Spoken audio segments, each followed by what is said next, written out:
Fit to Love, episode 27, getting rid of those last 10 pounds. Fit to Love is physical, emotional, and spiritual fitness to achieve the happy life you deserve. From exercise to cooking, relationships, and spirituality, you'll find all the inspiration you need right here with our host, JJ Flizanes. Hello and welcome to Fit to Love Wellness Wednesdays. Today's show, getting rid of those last 10 pounds. Our guest expert today is Sara Christensen. She's an award-winning private weight loss coach, author, and speaker. She helps women all over the world create the bodies and lives they love.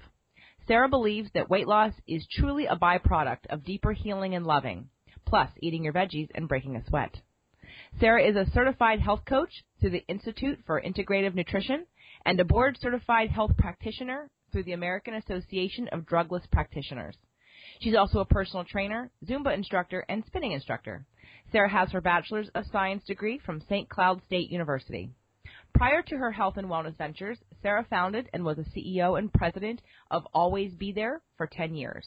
At sale, it was doing $10 million per year in sales and had 75 full-time employees. Very impressive. Welcome, Sara. Thank you, JJ. Thank you for having me. It's a pleasure. I have heard wonderful things about you and your programs. I've got clients who have gone through them, and so I'd love for you to tell people who are listening generally what it is that you do with clients. Absolutely. So I work with women all over the world really to help them get the bounce back in their step and to help them live an amazing, fabulous life. And oftentimes that starts with weight loss. Many times women are not opening up and living their most fulfilled lives because they have this extra layer on them. So I work with them to figure out what works in their life and what are blockages in their life that are preventing them from losing this weight, and then personalize a program for them so that they can get rid of the weight. And truly, most of the work that I do with my clients has to do with their thinking and what's going on in their head. Yes, we talk about and I coach them to eat vegetables and to break a sweat on a daily basis, but so much of it is bigger than that. It's bigger issues that they have going on in their head that they basically just need to bust through so that they can move on to living their life at its fullest with a slim, strong body. Excellent. And you also had your own transformative experience, correct? Yes, I did. I was in a position in my life where there were a lot of things that were not going right, and I was feeling really crappy. I had some health issues going on. I was in a terrible relationship. My business was sort of imploding, all this bad stuff going on, and that resulted in me gaining a whole bunch of weight. I turned to food and inactivity as a way to really soothe myself and make myself feel better, and what happened is the complete opposite of that. I felt like crap. I gained 30 pounds, and I was just not happy. Because of this health scare that I had going on, I did a ton of research and really got involved in using food as medicine and really got involved in using exercise and food to fuel a happy life. And I lost those 30 pounds. I'm as fit and slim now today as I've ever been, and I'm 42. And now I take all of those wonderful things that I've learned and experienced myself and help my clients with that as well. So why do you think there are so many people that have those last 10 pounds to lose? You know, it all comes down to one thing. A lot of people, most of the women that I work with, think that they're doing a good job, and they think that they're making really good choices. And in the great grand scheme of things, they really are making good choices. But there's a whole food industry and a whole kind of societal shift that we had going on that our food is not that good for us. It's not very nutritious, and it doesn't promote slim, strong bodies. So again, people think that they're making really good decisions, but they're being tricked a lot by the food companies and how they develop the food. So I think that there's, again, a lot of good intentions, and people want to make the right choices because most of the people that I work with, they're not lazy. They don't have low willpower. They're not gluttonous. They don't want to be overweight, but something that's going on in their day-to-day world and their lifestyle is causing them to do that. And a big piece of that comes down to just the way that we in our world eat processed foods. And most restaurant food can be considered processed foods too. There's not a lot of real cooking and eating of real whole foods. So again, I think people are trying to make good decisions, but it's really hard with the environment that they're in. What are some of the top myths that are out there that you think are causing people to keep those 10 pounds and have them think that they're doing a good job, even though they think that they're doing a good job and they're eating what they quote unquote should be, but these foods, these processed foods and other things are really kind of keeping on the pounds. What are some of those, like the top? Just give us like maybe 2 or 3. Sure, absolutely. So the first myth about losing weight is that you should be eating diet food. That is such baloney. The diet food that is out there right now actually causes you to gain weight. And sure, it might be low in calories, but it's more about the quality of the food and less about the calories. Now, calories absolutely positively do matter, but for example, 1,000 calories of kale is very different than 1,000 calories of Coca-Cola. So it really comes down to ditching that diet food and eating real food. The other big myth has to do with fat versus sugar. For the longest time, we thought if you ate fat, it would make you fat. That's absolutely not true. But what will make you fat is sugar or anything that turns to sugar, meaning anything white. So you have to stay away from the white powdery substances, white flour, white sugar, and salt, and anything that will turn to sugar in your tummy. And I think that's where it gets really confusing is we all know what sugar is. We all know that honey is a form of sugar and that agave is a form of sugar and that white pasta is a form of sugar. But all of the other carbohydrates and all of the other sugars, even the healthy sugars like fruit, can contribute to you being overweight if you're having an extraordinary amount of sugar in your life. So those 2 things that I would recommend people stay away from as much as possible is ditch the diet food. It's making you fat. It is no good for you. And be extraordinarily careful about the sugar and the carbohydrates and the sugar type products that you're eating. Now, you said the second one was fat versus sugar. Would you then be encouraging people to eat more healthy fats? Absolutely. And again, it has to be healthy fats. And it has to be in moderation. And I don't even like that term in moderation, but you have to consider your overall diet and what you're eating and how those healthy fats play into that. And there's a big difference between plant fats and there's a big difference between animal fats. And some people can tolerate one and some people can't tolerate the other. That's the beautiful thing about us as humans. We are so different from each other that, like, for example, I may not be able to handle dairy, but you might be able to handle dairy. And that's all fine and well and good. So there's really when it comes to fats, there's really no one answer for everyone. It's really something that you have to sort of tinker around with and experiment around with and see how much of that you can tolerate. But I don't think people should be as afraid of fat as they have been in the past. There are some wonderful, amazing, healthy fats that I think people need to have in their diets.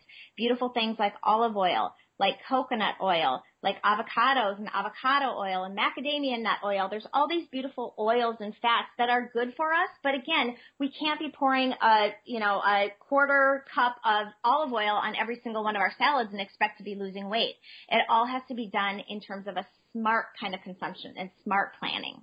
Okay, great. So what are some of those key things that you recommend to your clients? Obviously, we went through the diet food and then the fat versus sugar, but like if you could say the top 3 recommendations you make to all your clients, period. All right. So the first one is really figuring out, why do you want to lose weight? Nietzsche said, with any strong why, the how is possible. So figuring out why it is you want to lose weight and why it's important to you. I have all my clients go through an exercise I call the big whys, which is really figuring out, why is this important to you? Why is dropping this weight critical to you? Why is it a top priority to you? It might have something to do with you wanting to be around for a long time to experience life with your kids. It might have to do with you having some health problems and wanting to get rid of that. Or it might have to do with the fact that you just want to look smoking hot in your bikini.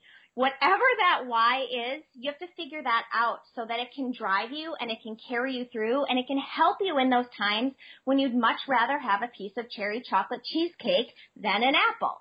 So figuring out the big whys and why you want to do that and using that as fuel and as power to make the decisions that you need to make is absolutely critical.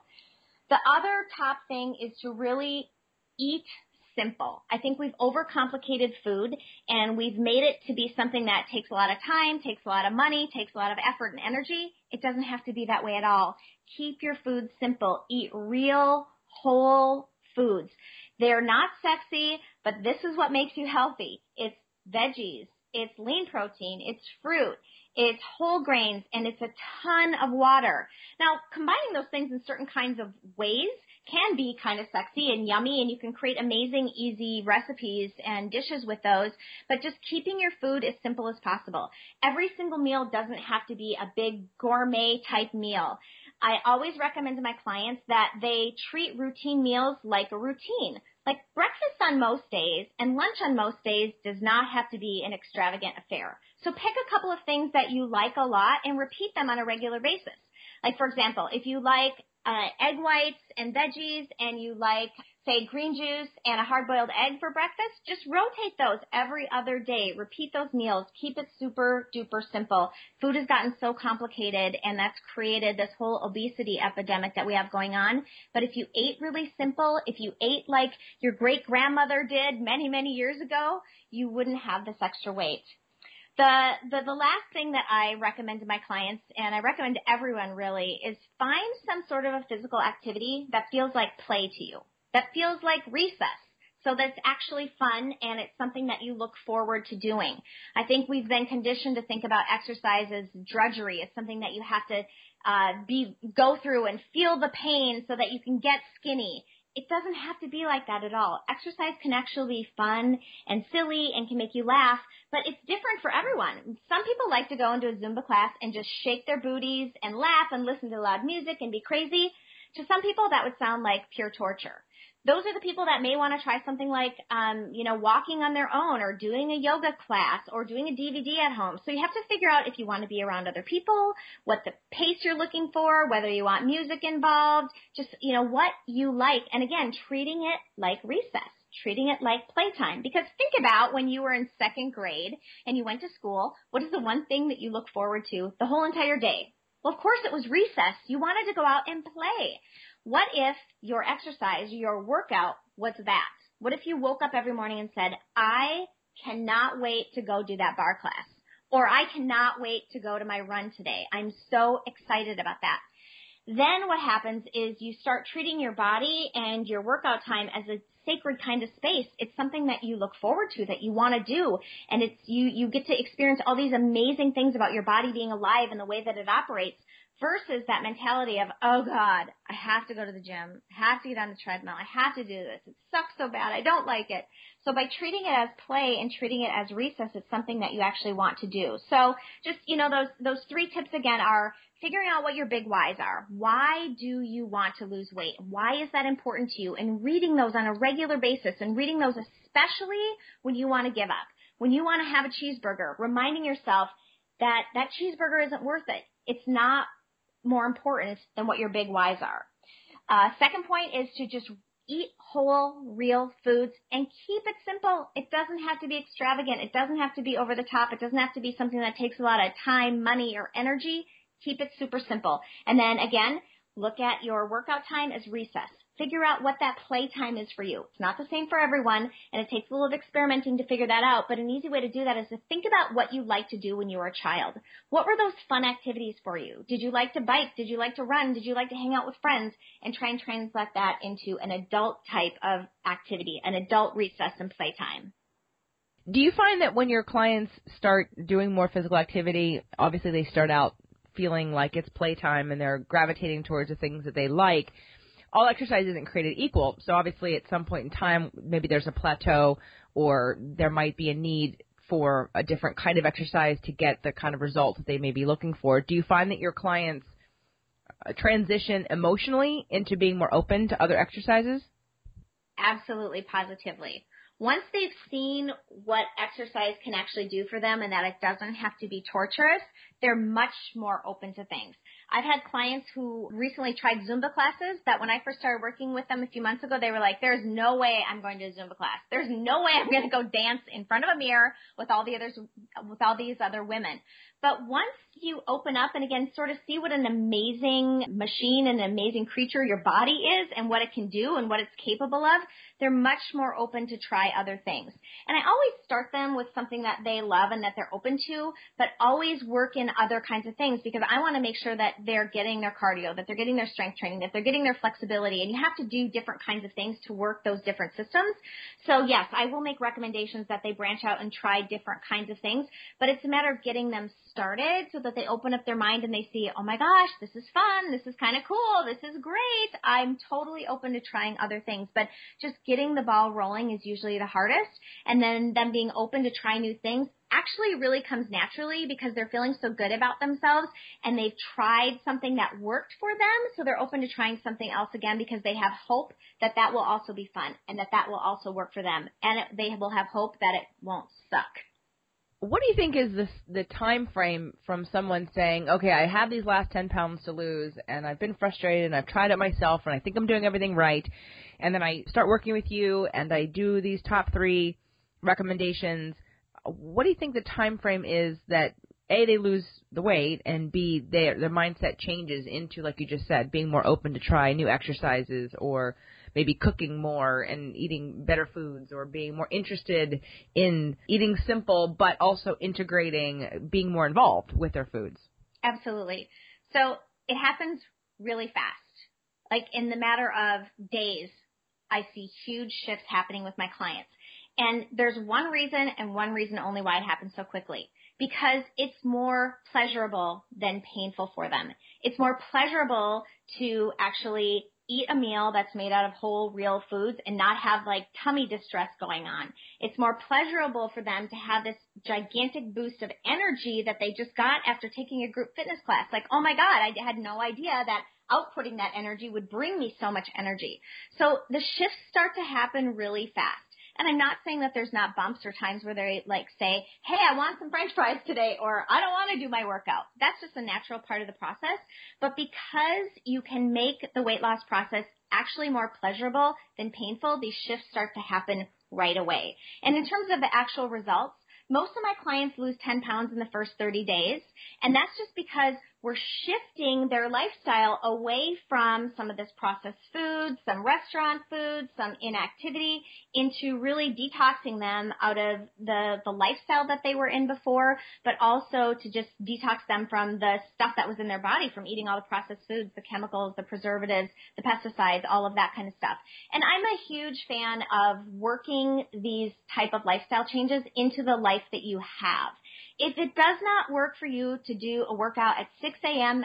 6 days of the week, that's fine. I'm not going to tell you to do that. You have to integrate all of these changes into your life and your existing life and your existing circumstances that work for you. So creating this fun, pleasurable, kind of immediate reward experience is really part of making this shift happen right away. I tell my clients all the time, if you want to see small changes, we will move in small little increments. But if you want to see big changes, we will move in big increments because that's what it's going to take. They can make the choice whether they want the weight to come off slowly, and for some people that's right and well and good. And we will do things like ease them off of sugar over the course of a certain amount of time. But I have some clients who are like, hey, I am ready to run. Let's do this. I'm sick of carrying this extra weight. I want it to be gone now. So in those circumstances, we'll go more of a detox type of a path where we'll get rid of all the junk that they've been eating. We'll really get them on a physical activity regime that they love. So it's really figuring out where, how quickly they want to move, but it all has to do with how can we make this more pleasurable than painful, and then the changes start happening immediately. Sounds like a good plan to me. I love to find physical activity that feels like play. I think that's a really great mindset to go into exercise with and to get people started, like you said. Because I think if they feel like it's play, then they're obviously going to want to do it. And they'll look at that time as more sacred to them, like you said, and respect it, honor it, and commit to it, and actually execute it versus just sort of talk about it and hem and haw and say, oh, I didn't get to do that. So we have one more question. What are the couple of weight loss rules that we can break? I know that you like to tell your clients that there's some rules that they get to break, but before we answer that question, I just need to take a moment to thank our sponsors. Want even more up-to-date recipes, product reviews, exercises, and mental stimulation? You can find step-by-step articles from top-notch experts on invisiblefitness.com/blog. If you're busy like me, you may want the convenience of having these articles mailed directly to your inbox every month. So be sure to register your name and email at the top of the page so we can make sure you don't miss anything. Again, that's invisiblefitness.com/blog, INVISIBLE fitness.com/blog. Do you want to look and feel years younger? Learn more about your hormone health and how to get properly tested. Sign up for the Healthy Hormone Kit at nourishingwellness.com. It features the essential tests you need to tell your doctor to order for you to learn more about your current levels. Plus, you'll receive lots of healthy eating and lifestyle tips to improve your hormone health naturally. Again, that's www.nourishingwellness.com. Okay, Sarah, so when you're coaching your clients, you tell them that there's a couple weight loss rules they get to break? Absolutely. And the first one has to do with counting calories. So many of us have been conditioned to count calories or count points or keep an extraordinary tight journal about what we're eating.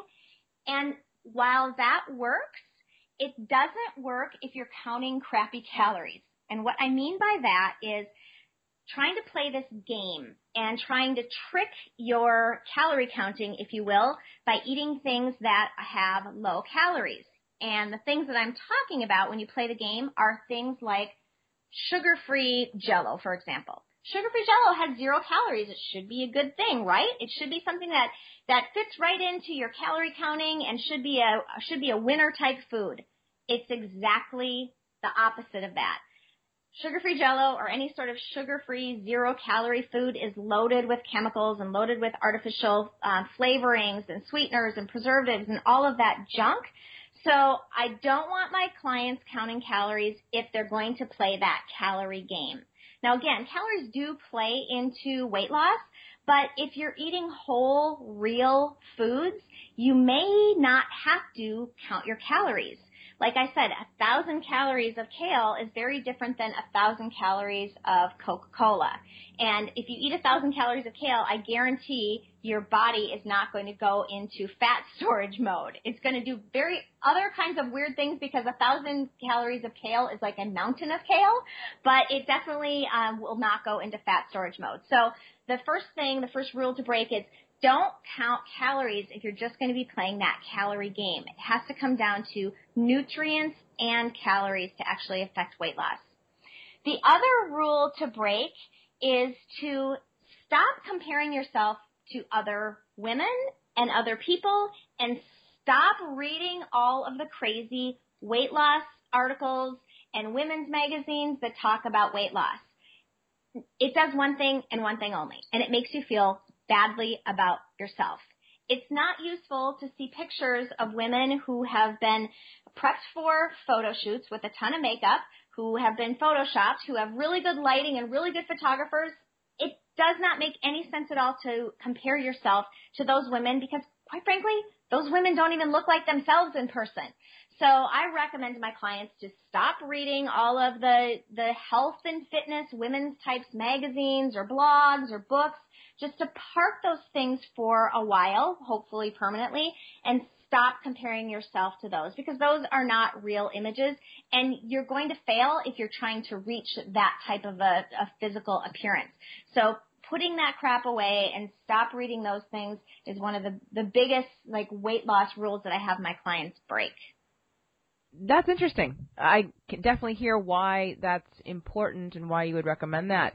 I think, I guess because I don't look at it the same way in terms of comparing myself, I would think that those stories are motivating. I used to talk about how when I started my business, I would read Entrepreneur magazine, and I had to stop reading it because I built a to-do list that was insane. It was not going to happen in my lifetime.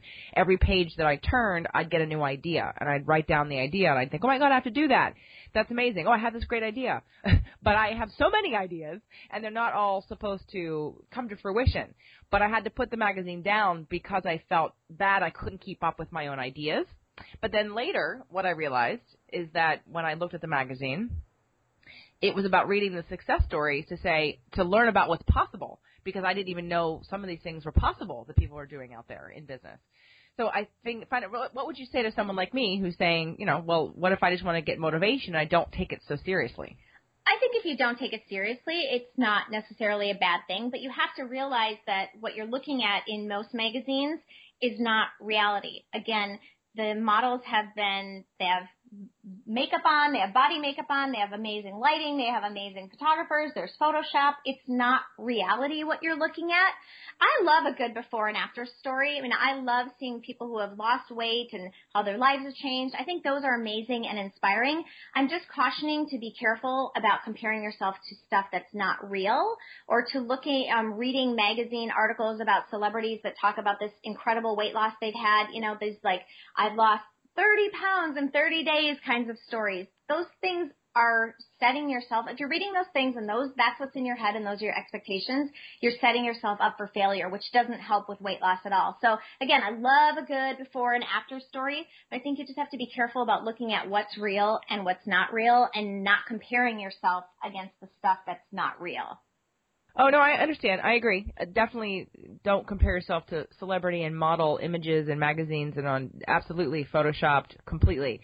I was thinking more lines of the People magazine's yearly issue of lost half their size, because I have a client who's there, not in the magazine, but she's lost half her weight, and she's done it in a very slow and methodical and healthy way. And I sent out a success story about her, but the images weren't photoshopped, and she's not a model, but I think her story inspires others to know that she can lose 100 pounds in 2 years only working out 2 days a week. And so that's the kind of story I'm thinking of when you say that, but I agree with you completely. Stop comparing yourself to models and actresses and people in magazines who've been airbrushed and photoshopped. That's not going to serve you at all. Or even comparing yourselves to people that you know around you, because it's not, your life is different than their life. Maybe the story without the pictures are good. Sure, absolutely. So, Sara, how can people get in touch with you if they're interested in your programs or working with you one-on-one? Sure, absolutely. So all the programs that I run can be purchased or can be done anywhere in the world. They're all virtual. I use the power of the wonderful internet and also the telephone and video chat to connect up with my clients. My website is sarachristensen.com, and that's SaraChristensen.com. And there's a whole bunch of free resources on my website and details on my programs. I work one-on-one privately with clients to help them to lose weight in whatever kind of circumstance works in their life. And I also do group programs, which are really awesome and fantastic. The thing I love about my group programs is you have this instant community of women to support you. They will listen if you need to cry. They'll give you a kick in the pants if you need that. So, again, I work with clients privately, but also in groups, and I work with them virtually. So I work with women from all over the world, which is phenomenal. Excellent. And your website will be on our website under this episode. So definitely everyone check out fit2love.tv and you can find Sara's information. Sara, it's been a pleasure, and I'm looking forward to having you back to talk about the 5 foods that sabotage your diet. Fantastic. Thank you, JJ. Is your website working for you? If it's not, Every Angle Media can help transform your existing business presence and build you a website that works when you're not working. Visit us online at everyanglemedia.com. Looking for an engaging and inspiring speaker? Does your group need a good jolt of positive thinking? Look no further than JJ Flizanes. Visit her site to check out her most requested topics and video examples. jjflizanes.com. That's jjflizanes.com. The Fit to Love podcast show offers you 6 days a week of helpful content to achieve the happy life you deserve. Movement Mondays and Tasty Tuesdays are weekly videocasts, while Wellness Wednesdays, Thoughtful Thursdays, Freedom Fridays, and Sexy Saturdays are audio-only shows themed every week to address your holistic life and needs. If the show inspired you, we would love for you to share it and subscribe. Thank you so much for joining us today. Head on over to fit2love.tv for recaps of every show, resources, and to join the community. That's FIT2LOVE.tv. Have a fit and fabulous day.